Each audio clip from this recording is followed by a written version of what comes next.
Today, we're going to talk about depersonalization and derealization. Now, our channel is dedicated to providing relieving experiences for those under stress. But if you've experienced anything that we've talked about, it's important for you to consult a licensed physician and therapist. On this channel, I share my own experiences and what has worked well for me. But I am not a replacement for a licensed professional. Some of us who have struggled with panic and anxiety for long periods can develop what we're going to call depersonalization or derealization. Now, the clinical definition of these terms, they're a little bit different. But for our purposes today, I'm kind of lumping them together as one thing, one phenomenon that we're going to talk about. My own story is a long one. My early years were full of addictive behavior, or what I now call chemical avoidance. But several years ago, I was at the mercy of daily and debilitating panic attacks, broken up by what felt like unending periods of intense anxiety. One result of this experience for me was significant periods where I felt disconnected from the world around me, detached somehow. Anyone who has experienced this feeling of depersonalization or derealization can relate to how difficult it is to describe. As I walked around, I felt removed from the space around me, almost like I was viewing the world and myself through a pane of glass.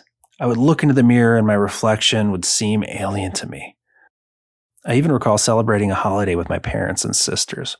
The entire time I was there, I was feeling disconnected from the room, the conversation. And when I looked at the faces of those that I had known and loved my entire life, they felt less recognizable, less real, less clear, further away. I thought I was going crazy. I wasn't going crazy. As terrifying, depressing, and hopeless as it felt, I found ways to crack the glass of depersonalization and derealization. In my case, this was caused by chronic stress, anxiety, and panic, and there was no quick fix. So there's a handful of strategies that I'm going to mention that helped me greatly, trying to break the glass of depersonalization and derealization. 1, I took ice-cold showers every day. This almost always lifted the fog a little bit, even if only for a brief time. Anyone who's experienced that sensation of being disconnected from the world around you knows how uncomfortable that can be. So having something to bring some relief, even if it's just for a few moments, is helpful. And ice cold showers, and I mean all the way to the cold, really did help me. 2, I dedicated time to mindfulness and meditation. This was important. Having times every day that I would do specific breathing techniques or do a body scan. Find a way that works for you. 3, I ran. Rigorous physical activity was an important part of cracking the glass. Exercise can be particularly difficult for those of us with anxiety or panic because it causes some of the same physical sensations that anxiety does or that a panic attack does. Our blood pressure goes up, our heart rate increases. Our mind can interpret these cues and say, hey, you're headed for another panic attack, which of course causes us to panic about panicking. It's a ridiculous, vicious cycle, isn't it? 4, I worked to accept that this feeling may be with me in my everyday life. I made every effort to engage in whatever I was doing fully, despite whatever I was feeling.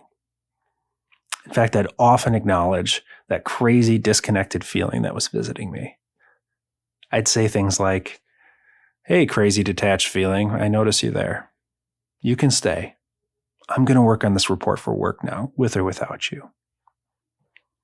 As strange as it sounds, allowing and accepting the sensations you're experiencing often brings more relief than trying to avoid them. Even if you don't believe it, tell yourself, I accept this feeling. I welcome this sensation. Overall, breaking the glass of depersonalization and derealization for me came down to reducing the generalized anxiety that I've been experiencing for such a long time. It was about committing to doing several things every day that I thought would reduce my anxiety, even if I had doubts. Now, it took time, months of consistent but not perfect effort, but I kept cracking the glass of depersonalization and derealization, and eventually it broke. I believe there are many other people out there like me who have experienced or are experiencing the same things I have. And I want you to know that I really believe that if you stick with it, you keep looking for ways to live better and feel better, that you will find something that works for you. And I hope that what we've talked about today and what we offer in this channel provides just a little bit of help to you today. Be well.